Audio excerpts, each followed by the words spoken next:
সিসিটিভির সূত্র ধরে মোবাইল দোকানে চুরি যাওয়া মোবাইলের হদিশ পেল সোনারপুর থানার পুলিশ। ঘটনায় এক মহিলা সহ গ্রেপ্তার মোট ৩ জন। চুরি যাওয়া মোবাইল হাত ফেরি হয়ে বাংলাদেশে চলে যেত বলে জানা গিয়েছে। বাংলাদেশে এইসব মোবাইল আরো বেশি দামে বিক্রি করা হতো। সূত্র মারফত জানা গেছে, যারা এই চোরাচালান কারবারের সাথে যুক্ত ছিল, হুন্ডির মাধ্যমে তাদের অ্যাকাউন্টে টাকা ঢুকতো। এই ঘটনার তদন্তে নেমে সোনারপুরের খুড়িগাছি এলাকা থেকে কনিকা জানা, জলঙ্গি এলাকা থেকে শশধর দাস ও মুর্শিদাবাদ এলাকা থেকে নঈমুর রহমান নামে মোট ৩ জনকে গ্রেপ্তার করেছে পুলিশ। সোনারপুরের রাজপুর এলাকা থেকে ৫ই মার্চ ভোর রাতে একটি মোবাইল এই দোকান থেকে নামি দামি কোম্পানির ৮০টিরও বেশি মোবাইল চুরি যায়। জলঙ্গি এলাকা থেকে শশধরকে গ্রেপ্তার করে পুলিশ।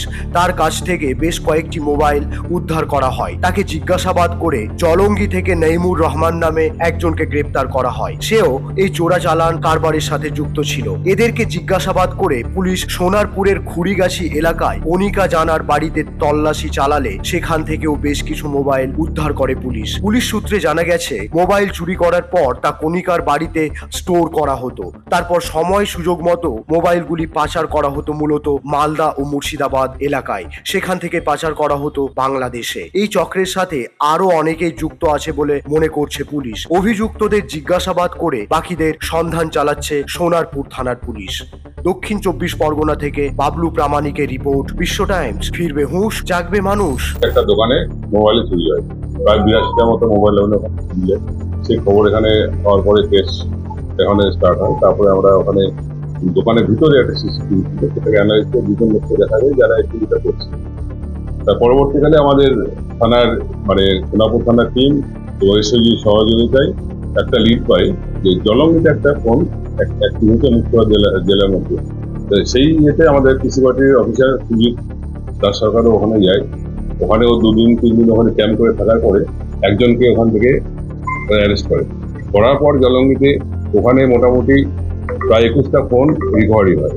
রিকভারি হওয়ার পর এখানে ফিরে আসে। ফেরার পর এখানে লোকালে এবার যেভাবে যারা চুরি করেছে, যাদের মধ্যে ওখানে গেছে, সেই খবর করতে করতে আমরা এখানে আরো ২ জনকে এখানে অ্যারেস্ট করি। করার পর পরবর্তীকালে টোটাল আরো সবকিছু মিলে প্রায় ৭০০টা মোবাইল আমরা রিকভারি করি। তো তার সঙ্গে একটা ট্যাব রিকভারি হয়। এখন রিকভারি হওয়ার পর এখন সবাইকে আমরা অ্যারেস্ট করে তারা পাঠিয়ে দিই। এখন সবাই পিসিতে আছে। আগামী কালকে ওদের সাথে ওরা চলে যাবে আবার কোর্টে। এই হচ্ছে আমাদের এই রিকভারির একটা গল্প। এত সুন্দর রিকভারি এর আগে তো এত বড় দেখা যায়নি। আরো কিছুদিন অপেক্ষা করলে, দেরি হলে হয়তো টোটালটা হয়তো বাংলাদেশে চলে যেতে পারে না। সেরকম লিঙ্ক আমরা এখনো পাইনি। তো আমাদের এখনো ইনভেস্টিগেশন চলছে। যদি সেরকম থাকে তো আমার নিশ্চয়ই। হ্যাঁ, বর্ডার এলাকায় এখানে বিভিন্ন কাজে তো লোকজন এখানে তো আসে। বিভিন্ন কনস্ট্রাকশন ওয়ার্কে প্রচুর লোক আমাদের এখানে প্রচুর জমাতে কাজ করছে। সেই সূত্রে এখানকার লোকেদের সঙ্গে ওদের একটা লিয়াজও হয়ে যায়। ম্যাক্সিমাম হয়েছে। আমাদের 82 চুরি হয়েছিল, 67 রিকভারি এখন মধ্যে হয়েছে। আরো কিছু চলছে, আশা করি হয়ে যাবে সব। না, আমরা এখন মধ্যে সেই লিঙ্কটা পাইনি। তবে আমাদের চলছে, যে দেখা যাক কি হয়। চুরিটা হয়েছে তো আমার ভিতরে ক্যামেরাতে দেখতে পাই যে একটা ২৮ নাগাদ শাটারটা খোলা হয়েছে, আর একটা ৩৬ ভিতরে ঢুকে জিনিসপত্রগুলো চুরি হয়েছে। ৮৪খানা মোবাইল চুরি হয়েছে।